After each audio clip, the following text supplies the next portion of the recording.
Ingram, can you tell me a little bit about yourself and your political career? Okay, so I've been on the bench for 15 years. Okay, and during that time on the bench, I've made over 11,590 decisions. Okay, a lot of decisions, more than a few life-changing decisions.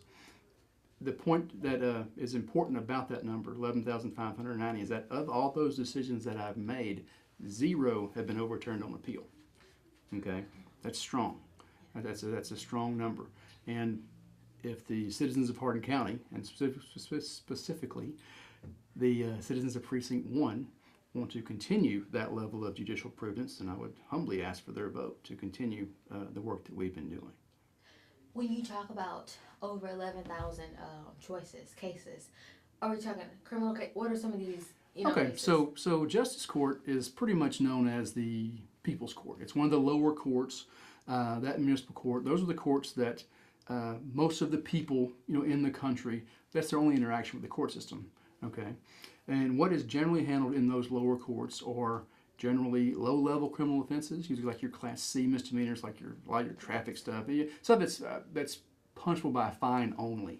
Okay, you have that. In Justice Court, we hear a lot of civil cases. Okay, from evictions to debt claim cases where the amount of contention, what you're suing each other for, isn't any more than $20,000. So anything 20,000 and under is generally, it can start in Justice Court. And our court varies from what we hear to probably 250 to 300 civil cases to anywhere from 700 to 1,200 criminal cases in a year. Okay. Now, most of your JPs, Justice of the Peace, in most counties, I don't know if Jefferson County still does this, but they're also what's known as magistrates. They'll be the people that, if you're arrested, you go and see in jail. The judge that sees you in jail, that apprises you of the charges against you and sets your bond, those kinds of things. Will do that, and that can cover the gamut of any charge, from jaywalking to double murder. It can be anything. It's just whoever's arrested for whatever offense. So those are some of the things Justice Court does. And apart from that, there's also inquests when somebody dies and they're not under doctor's care when they die. Someone has to go out there as an official and verify the death and try to determine a cause of death. So those are just some of the things that we do in Justice Court that takes up our time. And when you talk about, you said, and you correct me if I'm wrong, Mm-hmm. almost none of those cases have been appealed, those over 11,000 decisions. It's not almost, it's none. None of them. 11,590, 0 have been overturned on appeal. So and these are again, the traffic violations, the low level Right. offenses. Well, those numbers run the gamut of everything, from the low level stuff to magistrations in jail. Inquests don't really count because nothing really overturned, in that. But the point that I was making is that I thought that's a good number. That shows a strong judicial acumen, and so that's what I would hope the people in Hardin County would want to continue with. Yeah. And why do you think, with how you run things and how you present and work with the people in the court system, why do you think that you're able to keep that number where it is? Okay, well, so I don't know. I mean, that number could change tomorrow, But so far, that track record is that this guy, me, makes good, knowledgeable, prudent judicial decisions. And that's what I think you want to look for in a judge, not someone who's fair and impartial, but also makes good legal decisions. And that track record shows that. I mean, we could screw it up tomorrow, but so far, that's where we are. That's what I was trying to get you to get at. Why are you the guy for the job? Okay, well, I think I'm the guy for the job because I have proven that I can do the job. I think that I certainly am someone who acts with integrity, although everyone's going to tell you that they act with integrity, but I have the track record to prove that. Okay, this has been 15 years on the bench, so this has included multiple terms. So there have been times when we could have had an opponent, or we did have an opponent, and succeeded in reclaiming the office. So up until now, at least, the populace has been in favor of that track record, and I want the people to know that this is what they have gotten. for their money and for electing me, is that they do have a good track record of someone that has a proven record of judicial excellence up to this point. Yes, sir. Judge Ingram, when you talk about the 15 years, has it always served as Hardin County JP1?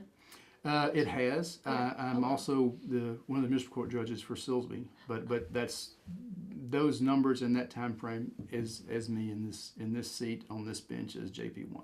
Yes, sir. Awesome. I'm just curious, before the 15 years, Mm-hmm. Commissioner, council, did you serve in any?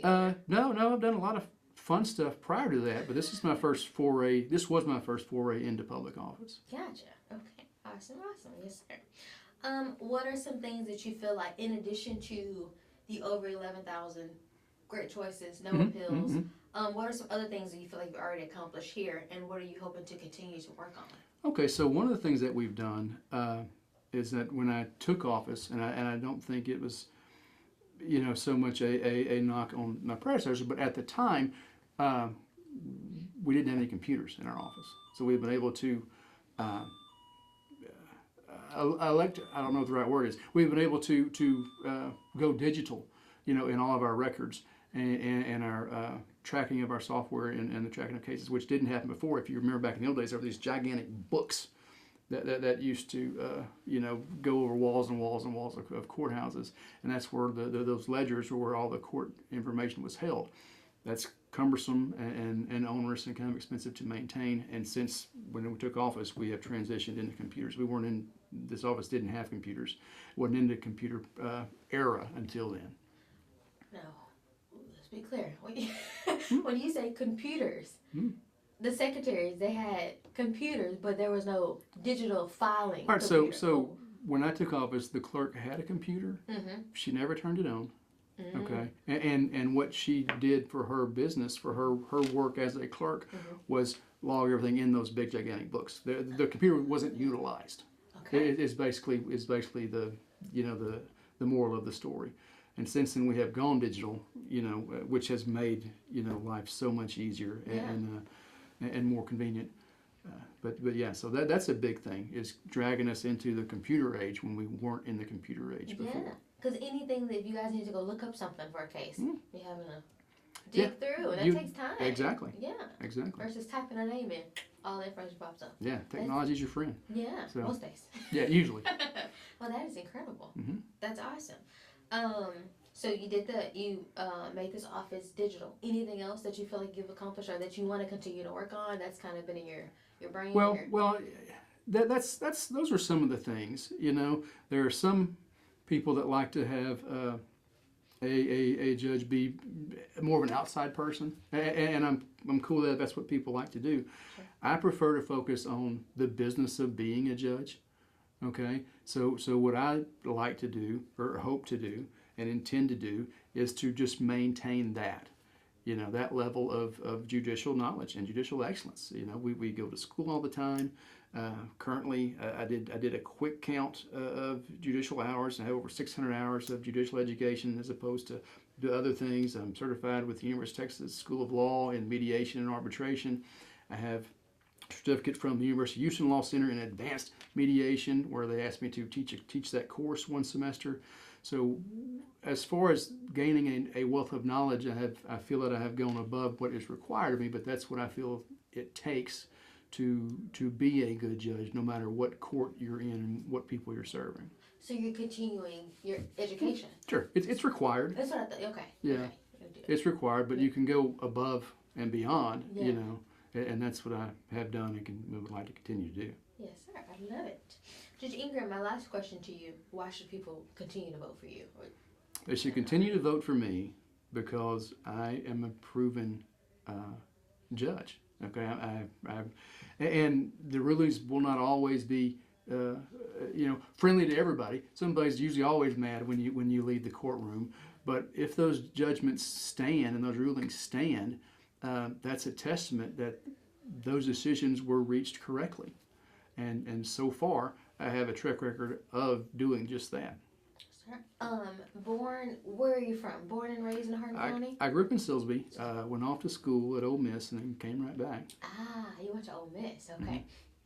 Brandon Roddy, our sports director, he went to Ole Miss. Okay. I don't know if you watch. He's huge. I've seen some of it. Yeah. You're not watching 6, are you? Oh, no. Okay. Wink, wink. Yeah.